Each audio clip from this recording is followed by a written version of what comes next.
everyone, and welcome to today's SANS webcast, Why Security Validation Matters, Automated Security Validation with Pentera, sponsored by Pentera.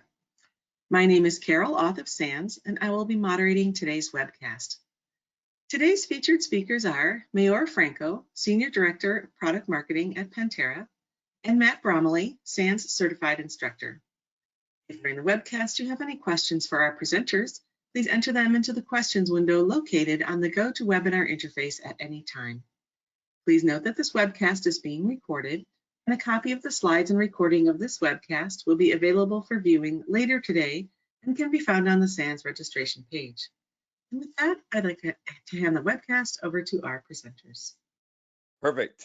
Carol, thank you so much. Hello, everyone. Good afternoon, good morning, or good evening. I shook it up there a little bit on you, depending on where you're joining us from. We're excited to have you with us here. I'm really excited to be joined with Maor as well. He's going to come on screen in a little bit and talk to us a little bit more about this particular platform. But I think this is a pretty critical presentation and a pretty critical, I'm going to call it a pretty critical space and a pretty critical type of product as well. And we're going to be talking about security validation, why it matters, and our product review of the Pentera platform. Now, full disclosure, I am a huge fan of security validation capabilities, platforms, tools, things like that. I'm a true believer that if we test, we can only get ourselves towards a better state of security.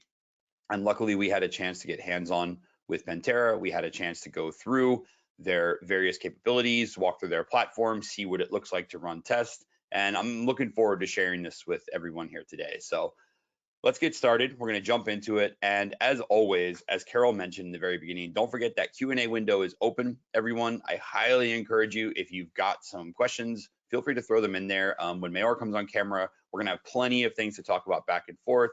He's also going to be bringing up a demo of the platform, so you're going to be able to see that in action. And I would really, really recommend, if we talk about a concept or you see a button you want pushed or something along those lines, give us a shout and we'll be happy to kind of walk through that. So with that said, let's go ahead and start walking through what I'm going to call kind of our problem statement of this particular paper when we set out to put this paper together.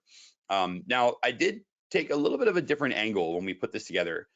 So a few different things we talked about in this paper were not just what Pentera does and how it functions, but also why security validation matters and how you should be using security validation inside of your environment.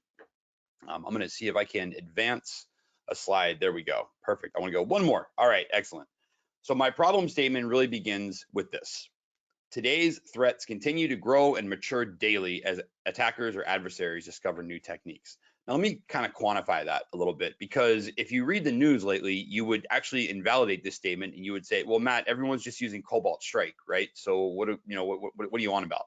And that may seem and feel very true sometimes, but I would argue that, we've got an explosion of adversary techniques happening month after month.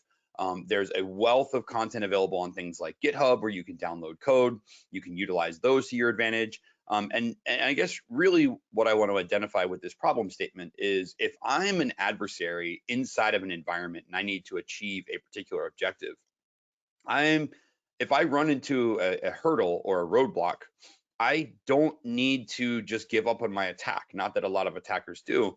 I can go and Google the problem that I'm having. I can go and search for the issue that I'm running into, download a piece of code and throw that into my environment maybe.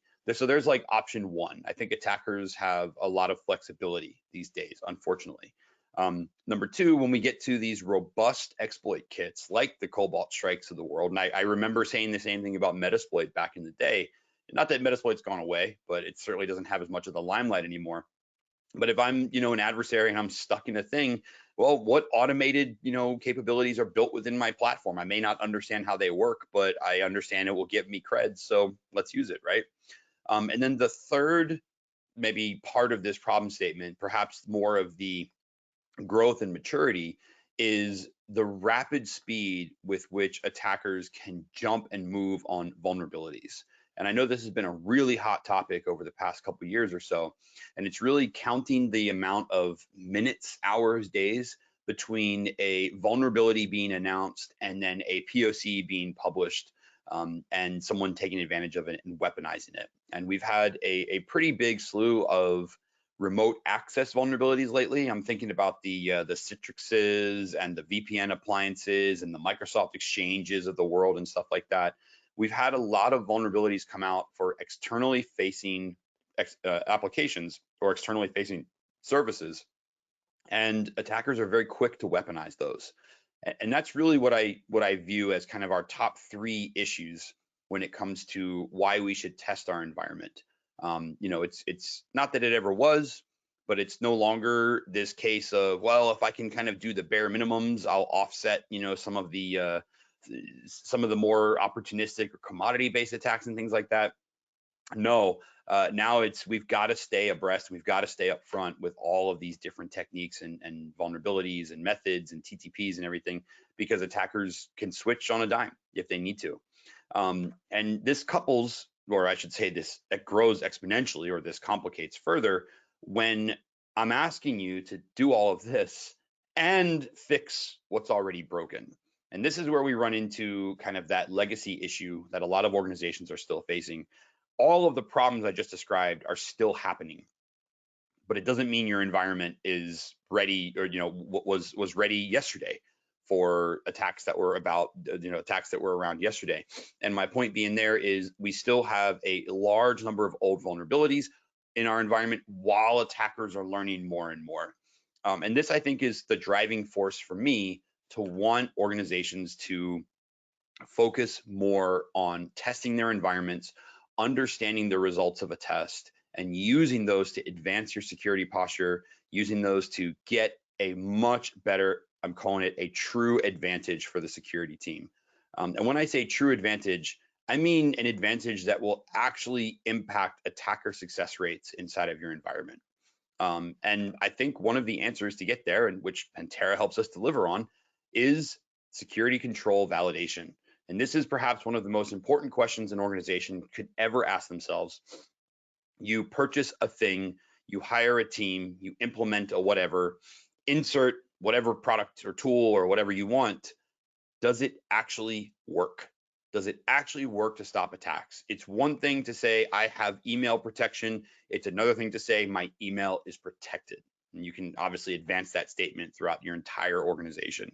It's one thing to say we have endpoint protection. It's another thing to say my endpoints are protected. So that was really kind of one of the things I was using as a guiding light as I was working through this, was how can I take a bill of goods such as endpoint protection, network protection, and turn it into an action? Are my endpoints actually protected? Is my network actually protected? So on and so forth. And Pentera and security control validation is a way to do that. And it's something that I think organizations should be taking advantage of now. So Pentera brought a couple of advantages to the table, and I'm going to do my own little walkthrough of the platform in the next few slides, and then Maor is going to take over and give us a really cool demo of how it works. But some of my key takeaways here were, not just security control validation, because I could sit here all day and say, oh, go run a thing in an environment and see if your endpoint monitoring tool catches it or whatever. I think that's table stakes for a lot of these things these days. What I'm looking for in a security control validation platform is I want one that gives my team, my blue team, my defenders, or my red team or my operators of the platform real-time feedback into what's going on. I want to see that decision tree. I want to see the moment where a piece of malware or an adversary or whomever was able to gain Active Directory credentials. I want to see that hop and what happens. How quickly do we go from one to the other? And I equated a lot of what I saw, and I'm going to bring up some screenshots in just a moment. I equated a lot of what I saw to attack diagrams. You see those kind of post-investigation or post-mortem diagrams that follows an attacker through an environment. I want to see that in real time. And luckily we get that with a platform like Pentera. We get those real-time updates. They convert the wins, if you will, what maybe a red team would refer to as findings, Pentera labels as achievements. They're mapped to MITRE's attack framework, and they provide recommendations as well. So Pentera helps me answer that question. Where do I improve my defenses? What should I do? And where should I focus my efforts next? because there's far too many organizations. And if any of you are watching this, I've had this conversation with you where I walk in and I say, or you ask me, what should we work on first? And I start by saying, well, what's broke the most? What do we need to work on? What do we need to fix? What is critical to the organization? Where does our primary data reside? What do we need to protect the most? So on and so forth. That's what I like about a tool like Pentera, like a platform like Pentera, is it gets us there quickly. So with that said, I'm going to do a little bit of a walkthrough, a screenshot based, before we hand it over to Maor to walk through the platform itself. But the first thing I want to bring up is the fact that Pentera allows for continuous security control validation. When I mean continuous, this is perhaps the most important takeaway for everyone, and it's lends to the title of this webcast as well. When I say continuous, I mean ongoing. I mean, I can test today, I can test tomorrow, I can test the next day, so on and so forth, and we can keep repeating those tests as we need to. That's on demand. Continuous is as I'm making changes to my environment, Pentera's testing continuously. So I can make a change, see the effect, make a change, see the effect. And I like this outcome a lot better for defenders because it allows you to actually get some objectives out of it. And I'm not saying this is bad, but I compare this to kind of that age-old model where you run a pen test, you receive a pen test, there's a massive report that comes at the end, and then the defense team or the security team or whomever, they have a quarterly or semi-annual goal of closing the gaps identified in the pen test. And does it actually, like, does it work? Does that model work for everyone, where you receive a list of things to fix, you fix them within a year, and then someone comes back the next year to test them? I really don't think that works, because attackers don't work on that time frame. Attackers are kind of always on, so our security validation should be always on as well. So the first step in effective security control validation is customizing the platform to know your environment. This is one of the first things we walked through kind of in our demo test environment, was customizing it to know, and I just threw up a really simple screenshot, but it's customizing the platform to know, what are my critical assets? What are my IP ranges, the services that I'm running, the web applications that I'm running? I need to get the platform familiar with what my environment looks like. I kind of like this part. I've said this on previous webcasts too, and those of you who have seen me talk about the concept of visibility probably know this very well. I like the exercise of forcing a defense team, forcing a security team to walk through critical asset identification, because as we're going to see as we walk through this, the platform will do a very good job of identifying these for you, but not in the categorical, know your asset sense. It will find them in the sense of, oh no, I'm going to use this to break in now. So I'm a big fan of this. So my first key takeaway for any platform is tuning your security platform or your security validation platform to your environment. This includes providing all the key details I talked about. The big reason for doing this, the big kind of, I think, precursor for this is not only does your team become aware of it, but it also allows you to customize the test that you run. And let me I'll quantify that as we work through it a little bit further, but you know your environments, those of you watching this, you know what you have, what you don't have. If you're a defender, you know where you're a little weaker and where you're a little stronger. You want the tool to know that ahead of time, so that way you can customize tests accordingly. So once we have our environment customized, we then get into Pentera's really kind of core capabilities. And I call this, this is really the range of control. I ended up labeling this. Maor may have a different description for this in a little bit, but this is where we come in and we actually get to choose how much control I, as an operator, want to have over this particular test. And we can go from a black box penetration test, which is whatever happens, happens. And there's obviously some customization in there, all the way down to a really, and I'm not calling it bad, I'm just calling it what it is, a low-level vulnerability assessment. So I'm not looking to, break in and walk through my environment.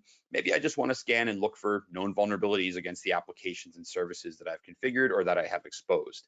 And then, of course, there's some different things in the middle. We'll talk about these as we work through it. I like the idea of being able to simply say, hey, let's run a black box test every month inside the organization and see what happens, and see what comes back, and actually track, metrics and improvement, things like that. The other big thing that I like about this customization capability is, if you run that penetration test, that full black box capability, I'm going to call that an end-to-end test. Someone's going to get in, or not someone, but the computer's got to get in. work its way through the environment, and then there may be a potential exit vector, or they kind of sit there. However, there's an issue, I think, with doing that every single time you run a test. My issue with that is, as a defender, maybe I don't want to test entry and exit vectors right now.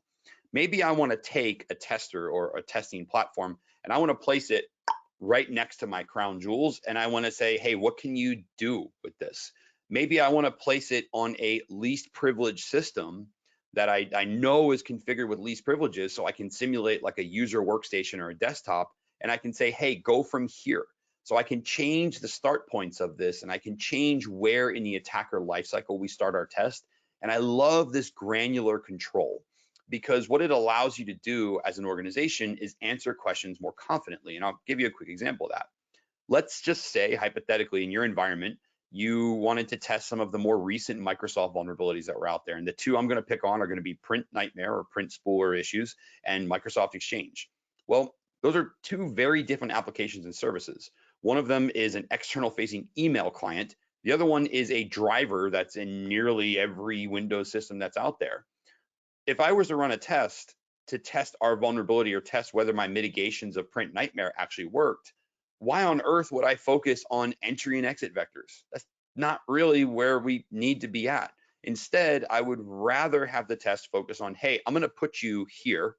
I'm going to set you up for those requirements, and I want to see what you can do and where you can go from there. This allows you to capitalize on a lot of vulnerability disclosures and reports, and I'm a huge fan of this. If anyone ever reads into vulnerability disclosures, sometimes we have these really, really high scoring criticality or critical vulnerabilities get disclosed, but there's a caveat. Is the vulnerability really bad? Yes. Could someone take over a domain with it? Yes. But what's the precursor? They need to have local admin on a system or something like that, right? Which for some environments is a pretty big precursor. So I like being able to say, you know what, let me meet the additional, the entry requirements of the vulnerability and see where we go from here. So I just love being able to test a specific exploit or credential or things like that. And then back to Pentera, within Pentera, now we're going to start to build our tests. And this is really where that granular control shines through. So the one that I picked, and I'm going to go back a slide just to show you. The one I picked is the third one over, the what if gray box. This is the one that I'm kind of showing examples of. This is where we get a little more control over the black box test, but take a look at everything I can do inside of this platform here. I can control, and I love these features, I can control things like stealthiness, the use of exploits, how big I want the test scope to actually be. I can also integrate reconnaissance and additional TTPs. I can customize the test as much as I'd like to. And notice I can see some different things in here. You can see some of the options. Am I going to allow it to automate printer bug relay attacks? Am I going to allow for Active Directory account creation? Am I going to allow for enumeration of Active Directory accounts? Am I going to allow for out of IP range spoofing, application brute forcing, things like that? And the thing that I really like about these steps, and take a look at my stealthiness level as well, is I can really put my controls and my defenders to the test. I can really change some of the different variables of this security control test, and I can say, all right, here's how long or how stealthy or how capable I want my adversary to be. Now, I don't want to do this simply because, let's just click random buttons and see what happens. What I like is an executive coming down and saying, hey, I just read this threat report, or our ISAC just got this report. How do we stand up against APT whatever? Or how would we fare against a ransomware attack or things like that? And I like being able to answer those questions confidently. And this is how I think you go about doing it, is you customize these little things of the test. The other inherent feature here, and Maor may talk about this, but I saw this as I was working through the platform. The other thing that you do is you get a closer control over adversary emulation, but you also get additional detections in there. So for example, if an adversary has in their playbook, they by default, they get into an environment, they get a foothold on a system, they enumerate Active Directory objects. Let's just say that's part of their TTPs, they do that, right? Well, my security team would feel pretty confident that they could write a detection for enumeration of Active Directory objects. What if I take that out? What if my adversary decides, you know what, this is a little noisy. I'm going to take that one feature set out. guess what? I just subverted that one detection that everyone knew about or everyone was aware of. It allows you to detect either earlier or later on down, preferably earlier, the attack lifecycle, the attack chain. And it also allows you to enumerate what happens if my adversary changes some of their TTPs. So I was a big fan of some of the granular controls that you get out of this. The second type of testing that I'll take a look at, it's the second one over. It is kind of the predefined targeted testing scenario. And I know Maor is really happy about this one. I'm also happy about this one too. This is where the Pentera team has structured tests ahead of time to simulate certain things. The big one, and I'm happy to announce on behalf of Pentera, and Maor, I know you're going to talk about this too, the ransomware emulation is one that they've just released. And I mean, if you're in an organization right now and you're working security and you're not asking the question, how would we fare in a ransomware attack? You can have Pentera ask it for you, or you can have an attacker let you find out. I'd prefer the former, if you don't mind. But it should be pretty straightforward what these capabilities allow you to do. This is, hey, we've structured a particular test ahead of time. We've taken the TTPs of those threat actors or of those adversaries. We've baked them into a pre-click, ready, set, go type of test. And it allows for that one-stop check on, hey, how would you fare against this type of thing? So I love the ransomware emulation capability. But if you may notice, the other two, the bottom two, we've got AD password strength assessment and critical vulnerability scanning. Those aren't like end-to-end pen tests, if you will. These are actually some really cool additional features built into the Pentera platform. The middle one is perhaps one of my favorite ones because it allows you to, basically test the password strength of your Active Directory users. And I like that because when the tool is integrated well enough that it can perform attacks like this, I don't need a pen test in order to simulate adversary capabilities. I don't need that full end-to-end test. Once again, I don't need to focus on an entry vector. I can instead put the platform right next to Active Directory and say, assess this for me. Tell me what my strengths and weaknesses are. And I mean, if I had Pentera, I'd be honest, I'd be running this thing like, every month at least, if not twice a month. And I'd be using that to help develop some better security policies inside of my organization. And I'm just a big fan of like little simple things like this, because it allows you to really, really start to suffocate attackers when they get into the environment. I won't go into it too much here because I want to keep the focus on Pentera and its capabilities, but I'll just throw out there mismanaged or misconfigured Active Directory passwords and accounts. Folks, that is a double-digit percentage of attacker, wants, needs, capabilities. If we can get a handle on that, you're going to see a lot less success inside of your environment. So our gain here is, again, more control over testing. Now, I did drop in a quick little screenshot from some of these pre-configured tests just because they're pre-built and they're kind of pre-established for you. Does not mean you have zero control over it. You can jump in and control a few settings. And some of these are pretty straightforward.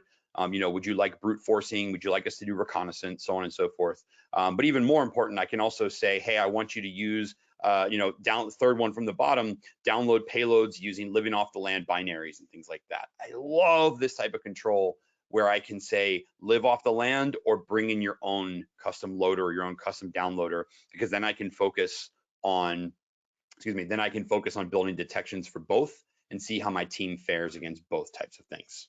So another takeaway for us from this platform, ask if your platform can do more than just quality controls. Can I use it to qualify controls? Can I use it to find weak passwords, conduct vulnerability scanning, so on and so forth? Because if I can get those additional features built in, I'm going to get a much more robust, cohesive defense there. Now, that's all structuring and running tests from a Pentera perspective. Let's get into the outcome. What does a test actually look like? This is now I won't say completed. This is an ongoing test at the time we were doing our evaluation. This is an active test that's running. It may look like a completed test, but actually this is a dynamic dashboard that updates as the test is running. So over to the left-hand side, or at least my left-hand side, you can see the list of what Pentera calls achievements. These are things that the platform has found. And this includes things like gathering credentials, information gathering, being able to relay over SMB, LDAP, so on and so forth. These are like you'd call, historically maybe findings, I think Pentera treats them as achievements because they allow the test to move on to the next stage. They are a significant finding that needs to be addressed right now. So for example, if your environment's allowing for relays over SMB, that's a technique attackers could utilize to move further into the environment to compromise additional systems. You want to know about some of these things in place, and I'll talk about these in just a moment. Notice that Pentera is also going to list for us discovered devices, services. What things has it encountered during the test? What systems did it run into? What applications has it found? So on and so forth. Again, you may have configured some of this ahead of time, but it's really good to know if during a particular attack path, if during that critical path, what would an attacker run into normally? And I love the fact that some of this data gets included along with the achievements off to the side. And of course, we get that summarized perspective on all this information as well. I get that summary viewpoint of, all right, overall test, how many achievements, what's the highest score, what's the ranking here, what do I need to be concerned about, how many devices were impacted by this. And if you're looking for areas where this adds value, run that ransomware test and watch that discovered devices account just climb up really, really quickly. You'd be surprised just how fast a little test can go to your entire environment if you configure and allow it to do so. Now, zooming in on our achievements menu, you notice that we get a few other capabilities built into here. Sorry, I didn't mean for that yet. We get a few other capabilities built in here. The achievements are cumulative from the test that was run in the environment. So a 9.4 score, a risk score on that achievement, says it was able to gather valuable information from these hosts, and that information allows the test to go further, to learn more about you, to profile those systems, or do whatever it may need to do. Notice the next achievement down. We were able to crack user password hashes using various techniques. Again, something that contributed towards attacker success. And I'm going to be able to view all the applicable systems inside the platform of what happened here. So this is a really good summary point of view. And I really like the fact that it groups them together. I really like the fact that I can take a look at my environment and I can say, okay, not how many systems have bad passwords, but what did bad passwords allow an adversary to do? So for me, it makes these actions a lot more, or sorry, makes these findings a lot more actionable because they include a cumulative point of view into the environment.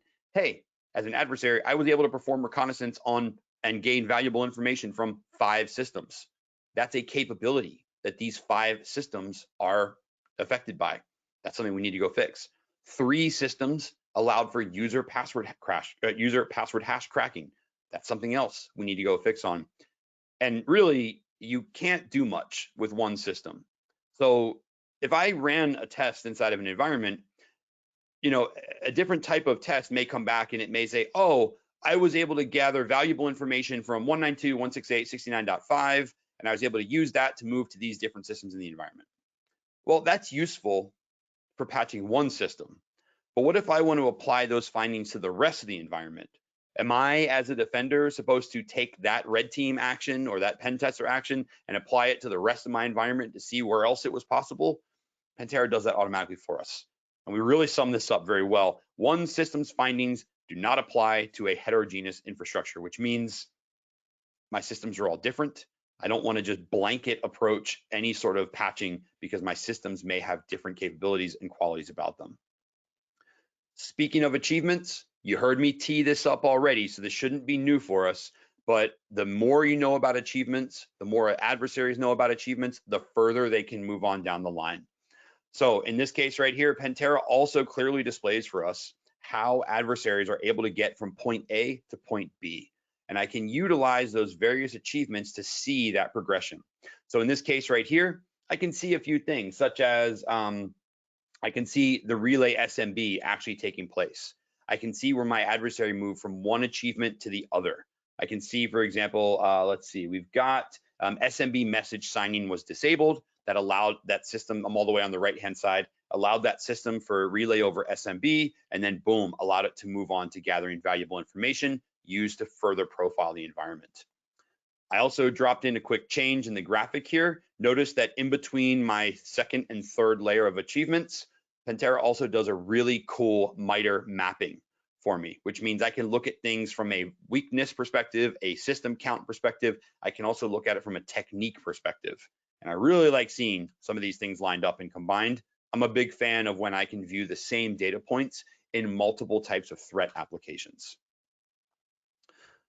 And then continuing to work our way through some of our test findings. Another thing that I was a big fan of too was the pitting of vulnerabilities versus achievements. So achievements again are, hey, I was able to do a thing. Vulnerabilities are, here's how I was able to do a thing. And first off, I just love that different viewpoint, being able to look at something this way versus that way. Big fan of that. Two, it also allows me to see how adversaries operate. It's one thing to say, I achieved, RCE with XYZ exploit. Well, why was XYZ exploit able to work? What do I need to go and patch? How can I actually change the course of adversary success here? And sure enough, Pentera shows that for us. All the way to the right-hand side, I get the details, but then take a look at the bottom, I also get the remediation. And then here comes my favorite part. See that blue button says simulate fix? Defenders, you're gonna love this. What happens if I disabled or mitigated or neutered a vulnerability? What would happen in this case? Pentera allows us to actually replay a test that already occurred and remove a certain attacker capability, remove an adversary capability. So what happens if I remove SMB relays from this? And you can see how my attack path changes. I'm no longer experiencing the same type of test. So guess what I get to do now? I get to prioritize and focus my remediations on where I'm going to impact attackers the most. So my big takeaway here is knowing something is half the battle, fixing the issue, and then seeing how the environment succeeds from that fix is really where valuable insight to the blue team comes from. The other thing that I'll add in as I continue, sorry, went too fast there. The other thing that I'll add in continuing to walk through this, and at this point, I've kind of summarized the test and we're continuing to walk through different achievements. I just like the level of detail that the platform provides around the various achievements. Again, I keep resorting back to the same statement. It's one thing to know you're vulnerable to, Eternal Blue. It's another thing to see how that exploit worked, what the vulnerability is, what remediation steps, where was it successful in the attack, where was it necessary, how to fix these issues, so on and so forth. And perhaps one of my other favorite features of this, and I've had quite a few, my other one is being able to actually click a MITRE attack matrix for the enterprise. And you may notice this matrix is a little incomplete in this case. Oh, sorry. You may notice this matrix is a little incomplete, not because Pentera doesn't know the matrix, actually quite the opposite. They know it very, very well. This is actually a snippet of the MITRE attack matrix as it applies to your environment. So as a result of the test or tests that you've run, where did the platform find the most success? So in summary here, before I hand it over to Maor, there's a lot of really big takeaways. Y'all can tell I'm a big fan of security validation, especially when it's presented in the Pentera way. But that said, I like defenders being able to walk away from a test and knowing, what do I need to fix now? Where can I make the most impact? Where should we focus our monitoring, our tooling, our spend, our efforts, and what will that outcome actually look like? Is it actionable, or are we just, putting band-aids on things? And I really like the fact that you can get a lot more confident about validating your security controls. So with that said, Maor, I think you're next. I want to head over to you because I've done enough talking to screenshots. I think you've got some live action stuff to show us, right? Yes, sir. Thank you so much. Just making sure that you can hear me well and see the screen, right? Yep, I can hear you. You're good. Matt, I couldn't have said it better. Thank you and the SANS team for kind of hosting us here. And if I take you guys just 1 second, why does my camera does not turn? Okay, good. If I take you guys to one thing that I really like that Matt said at the beginning, couple of things actually, is attack surface is growing, vulnerability is, on a fire, not hose, a fire tank in front of us, keep on growing daily. What is it that I should do first is something that I really like, and what I hear from customers day in, day out of how they use Pentera today.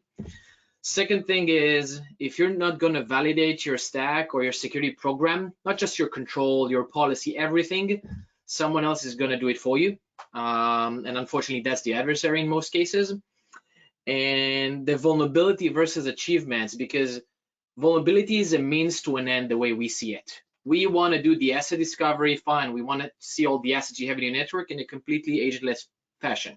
We want to go and do this exposure analysis, finding those vulnerabilities, but to what end? To be able to progress the attack. So, Matt, I couldn't have said it better. Thank you so much.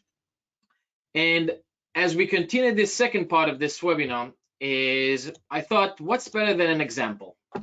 How we take everything that Matt just walked you guys through on and show you this in real life. And the use case I'm going to talk about is how we're looking at ransomware and helping you look holistically on your entire security program, really answering the answer of, am I ready? So if I look here, let's assume this is Acme Corp, your typical, and I'm probably reaching out to 80% of the audience right now, this hybrid multi segments network, when you have a little bit in the cloud, a little bit in your on-prem infrastructure. And on the right side, Susan, our fearless CISO, always busy. We always have too many things that we need to do rather than we have time. One of the things that Susan and Acme Corp has been focusing on for the past years is, let's stack the security stack because we need it. There's so many things we need to do, include our EDR, adding an NDR, SIM, multiple controls, multiple configurations in our cloud infrastructure, but we haven't really stopped to ask ourselves in a confident way, how does that stack and what its level of readiness? Because I'm thinking under the assumption, I have my EDR on all of my endpoints. I really like that note that Matt just said, that one system does not apply against a heterogeneous environment. How can I apply one on everyone? That's a false assumption that at the end of the day lead to a whole. So what is that we've done to help you become more ready towards a ransomware attack and actually know the level of readiness? Let me walk you through what is it that we've done, and I'm going to show you a real live demo of that in just a minute. We took and we built an automated, to enable you to run it continuously, as Matt said, framework of ransomware emulation that's safe by design. Let me walk you through how we actually built it. We take the nastiest and worst of the ransomware strains out there, whether it's Maze, REvil, and others as well. And we're going to keep on adding new families there. And we emulated them to the beat, meaning that the same way that Pentera operates is exactly how a real ransomware attack is operating. So if I walk through this kind of chain of events, we do this initial asset discovery, we found the exposure and relevant vulnerabilities, and we start launching the attack because we want to know how far deep and wide we can actually go. We do a process injection, we execute a payload, and you're probably thinking right now, we just said safe and you guys are executing payloads on my live environment, and the answer is 100% yes. We want to make sure that you are experiencing the same way a ransomware attack will happen on your environment that is completely safe. Second step is, once we gain persistency of the device, we start encrypting data. Again, you're probably asking, safe encrypting? No, the way we've built it is we never damage existing files or anything you have on your device. Everything is being copied to make sure that this is completely safe on your environment. Third thing, because we're seeing a lot of the double dipping ransomware as a service groups, as known as REvil, is not just encryption taking place, but also data that's being exfiltrated out to be able to charge double Bitcoin or whatever coin they want to do today as part of that flow of attack. Now, again, you're probably asking, safe? No, not exfiltrating, never anything outside of your environment, but we want to make sure that it's not just your in-house control that you have on an endpoint or a host. We also want to check the egress network out to make sure that your threat intel is up to date, because we can emulate the same IOCs that these ransomware strains are using. We can customize our own CTOR to your sinkhole, or guess what? From a granularity perspective, you can also choose not to do that. Each one of these steps are completely optional, and Matt said all aligned to the MITRE ATT&CK framework. But again, we just show you new attack maps. Okay, I just have more problems I need to take care of. And this brings me to the point Matt was highlighting around what is it that I should do first. I don't want you guys to look at one attack map as one, let's go and do that, because that's me, like we've done with the security operations team for the past decade. You need to look at every alerts. That's not reasonable. I want to look at the risk and potential impact because of that. So what we're giving you at the end of the run, not 2 months after, is how your controls are behaving and your security policy, whether there's any holes that you were not even aware of, like the SMB scenario Matt just presented, the vulnerabilities and the achievements we're able to accomplish, but also what's the best way to resolution? How do we actually go about remediating that same problem? So now, once we want to solve the problem, I don't want to start whack-a-moling each one of those on all of the hosts. I want to be able holistically look at all of my attack maps and see what is the root vulnerability that led to this flow in the beginning. We all know that at the end of the ransomware, using many of the known vulnerabilities out there, 3 or 4, to name a few now. Matt mentioned Print Nightmare. That's been added and proved as part of their arsenal, because I would do it. It's so easy. It's on every host. When we're running our environment, we actually see it on almost every other customer. But again, do I care solely on the Print Nightmare vulnerability? No. I want to understand where does this vulnerability can take me to with the end in mind, so that I can understand, oh, because of the impact, it reached a critical asset that you pre-configured. You now know that this is the vulnerability you need to patch first. And I'm running just a little bit fast. I did not mention it. If you have any questions, type in. Matt is here to help me on the chat, and we can definitely take those questions towards the end. Let's continue. How is the ransomware ready emulation building this same exact attack map, which I'm going to show you in live in just a minute? It is doing the same thing. So from a learning curve, there's nothing new you need to learn. The same way Pentera operates against each of its attack framework, whether it's the Active Directory, the ransomware emulation, or the critical vulnerabilities, gray box, black box, it all comes down to how the system identified the assets, the vulnerabilities, and launch the attack. If I look specifically and double click to the ransomware ready emulation, I mentioned that we look at the ransomware strength and emulate the way of operation to the beat. That means that we've even used the same encryption algorithm, SASA 20. Now we could have used the RSA 2048 that's available by default on every host. We didn't do that because we want to make sure that you're ready for the real live show. We want to touch shadow copies because we all know that the ransomware groups bastards are actually touching those, so you cannot recover fast. We want to emulate the exfiltration because let's assume you were able to recover and did everything right, but now you want to make sure you're not losing the battle on them publishing your information in case that exfiltration indeed happened. And really show you this end-to-end operation in a very digestible way. So this report that you're getting by the end of this run, and again, this is just a simple example that I wanted to focus on for this session, is how you're getting this information laid out, regardless to the skill set in your team. Whether you already have a red team on staff, whether you outsource that, or whether you want to augment or add this red team capabilities, as known as Pentera, to your team without really having the staff. The information is being laid out for you so you can actually take real-time steps to fix the problem. Now, let me jump to a quick demo. I want to make sure that I'm showing you more than I'm giving you slides. I'm going to quickly pivot to my user interface, and let me see if the system is already timed out. 1 second.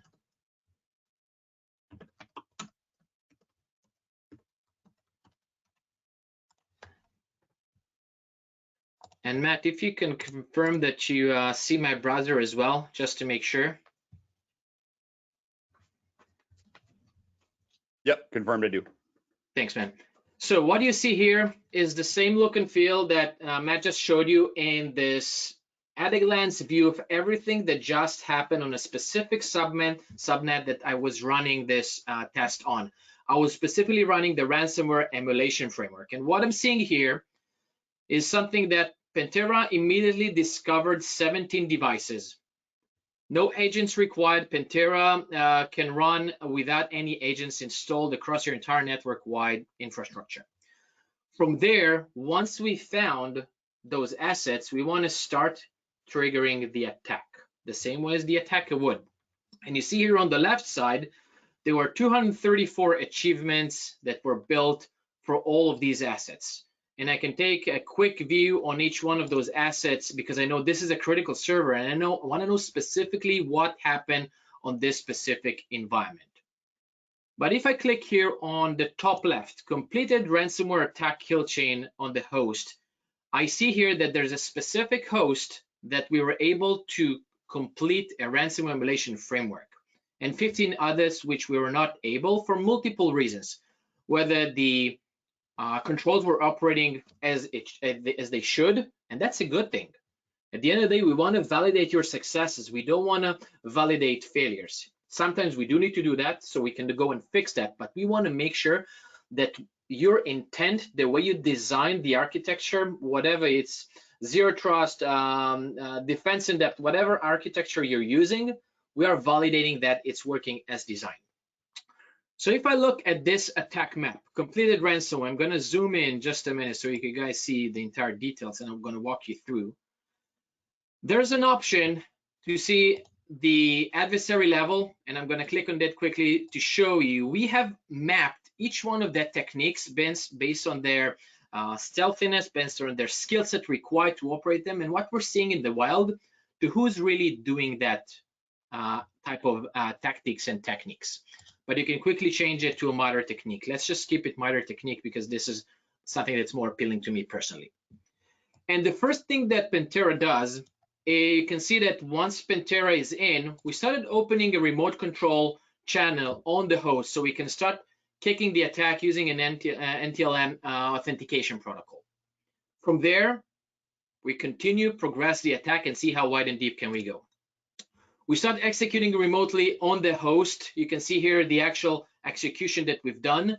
And here, at this point in time, Pentera is operating as your local command and control. There is a beacon established between that agent to the Pentera system, so we can continue now operating and doing and launching new attack framework on that host. From there, we see that we're able to upload malware to a host via living over the land binaries.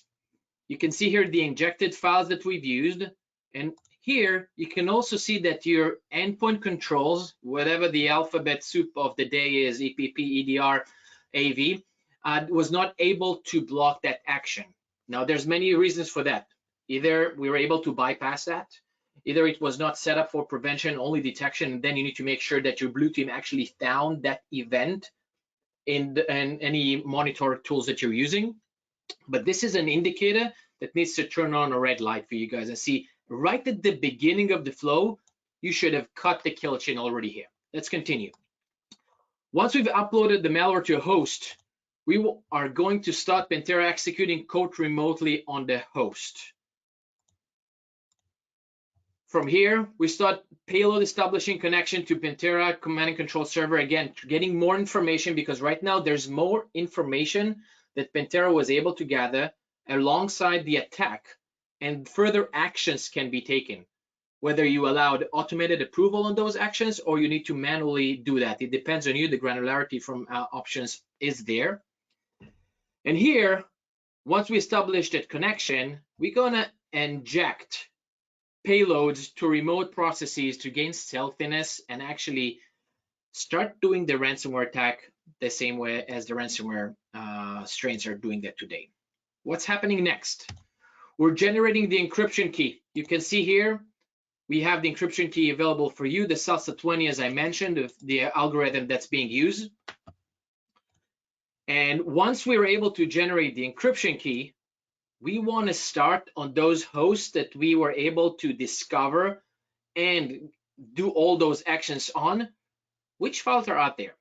Pentera allows you the flexibility to identify which files you want to go and perform the encryption and data exfiltration on, and there's flexibility there. So if your company name is Acme Corp and you have dedicated files .acme _ corp, you can definitely do that. There's highly flexible and configuration available there. So we enumerated the files. Now, after I know what I want to, I saw what I need to, what I was able to find, I want to go and encrypt those files. So I'm encrypting those files, and I'm also allowing Pentera to do configuration such as registry keys on the system, because I want to start getting persistency. And in case the user already now interact with me and trying to interfere, I am gaining the right persistency. So in case a reboot happens or anything happens, I don't need to go through that process again. This is a typical step that an adversary would take in this case. From there, creating a mutex object mutual exclusion, usually being done there. And now I'm trying to exfiltrate data to known IOCs. You can see here, we allow you to do the same IOCs. Now again, nothing is being exfiltrated. This is the known IOCs that we're sending an hello world type of a message outbound to make sure that our egress controls and NDR and everything that's sitting on the edge is actually blocking the type of network that your threat intel is up to date. This is the end-to-end view. And as you can see here, I was going through that pretty fast, but none of these steps were actually blocked by the existing controls. That's a problem. Your controls, as part of the way you design the security program, have so many ways to stop the attack in each one of those steps, and it didn't. And here, we're emulating shadow copies deletion. We're not going to touch it. It's completely safe. We want to make sure that you know that we touched it. That means that we can access, and the ransomware in that case can cripple that host to a point when you cannot recover from that using the shadow copies. Whether you have data recovery or other options, that's great, but that is an option you cannot be counting on in that case, eventually leading to a complete ransomware attack, a full chain of events from initial access all the way to lateral movement across your entire subnet that we've tested on, elevating privileges, infecting the device, and command and control encryption, all the way to completing the ransomware attack. Now, very quickly, before I open it up for questions and kind of last thoughts, is the same thing as Matt said. What you have here within the MITRE tab is the actions that we've taken relevant only to this ransomware test. The techniques and sub-techniques that's being used, obfuscated files, software discovery that we've done, file transfer protocol and application layer, the exfiltration over alternative protocols.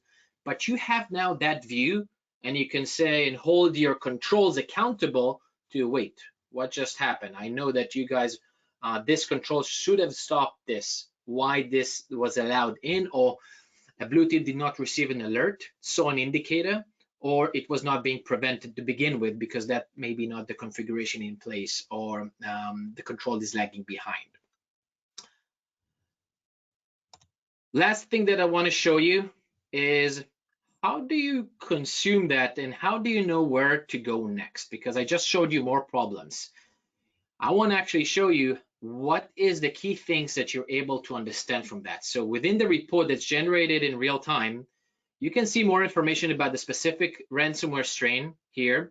And the executive summary tells you about the resilience score, but we're focusing here on 4 key things.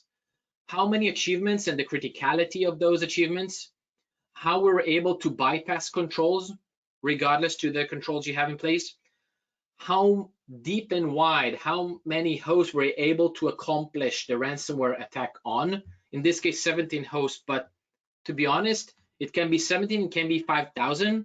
If those are touching your critical servers, which you have configured with Pentera, even one is a major risk and should be accounted for. But that helps you understand and evaluate how big the impact may be, and whether it's not just the encryption side, it's whether you're able to accomplish the data exfiltration as well, and giving you all those indicated from a payload, enumeration, manipulation, encryption, and so on and so forth.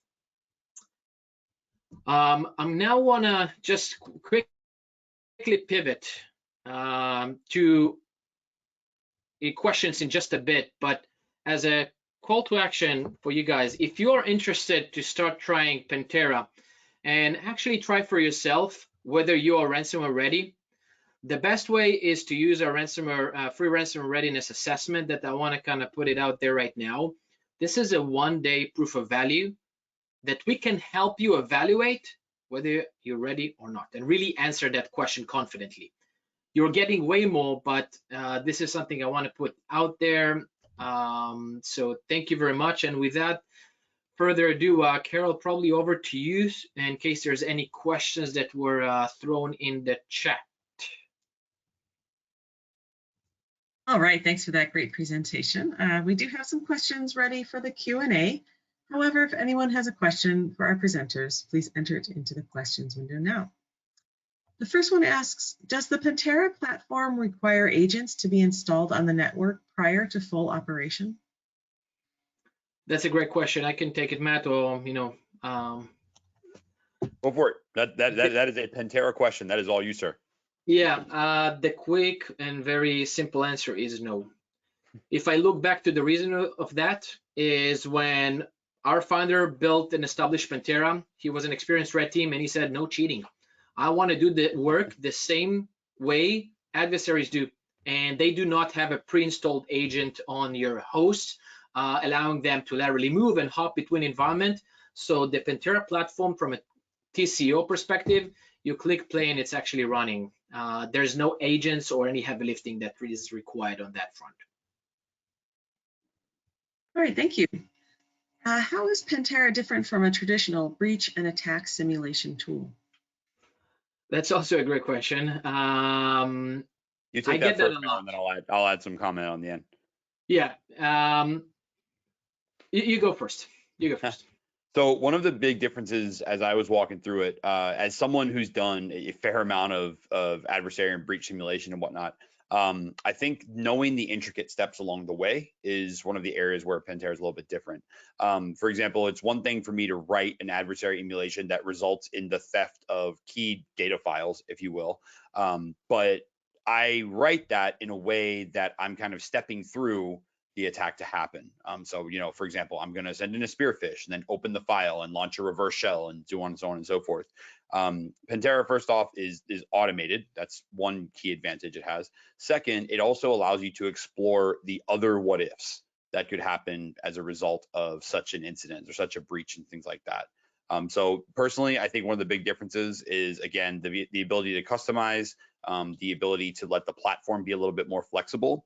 Adversary and breach emulation tends to be very linear and also sometimes very controlled in the way that it approaches it, whereas the platform, and I think there's a lot of good in this, I can tell Pentera, hey, I want you to figure this out and then look at how it figured it out as opposed to how I think it works. So in my opinion, the fact that you can kind of go a little more free form is actually an advantage for security teams. I can agree, Matt. Just one more point to add on that is you hit it in the nail in the head the way I see it. The best solutions tools is very linear. You tell it, I want to go and validate that, and your controls will tell you success or fail. However, one of the key things that we're seeing, and Matt talks about it, is the end in mind. I was able to do that. Why? From that point where we actually exploited the vulnerability, we want to start initiating post-exploitation attacks and continue progress the attack. So you now know, okay, this was print nightmare was there, but you actually hit a wall right after. Okay, fine, not a priority. Print nightmare was exploited, but from there I was able to get to another vulnerability, get to a critical server, and gain system privilege on a domain controller. That's a major problem, and that autonomous behavior that allows Pentera to operate without end in mind, actually find the end, is one of the another key advantage. But thank you for that question. That's a great one.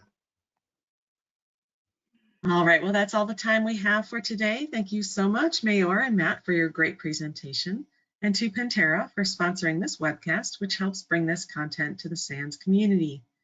To our audience, we greatly appreciate you listening in. For a schedule of all upcoming and archived SANS webcasts, including this one, please visit sans.org/webcasts. Until next time, take care, and we hope to have you back again for the next SANS webcast. Thank you, Matt. Thank you, Carol. Thank you, SANS team. Thanks, everyone. Stay well. Bye-bye.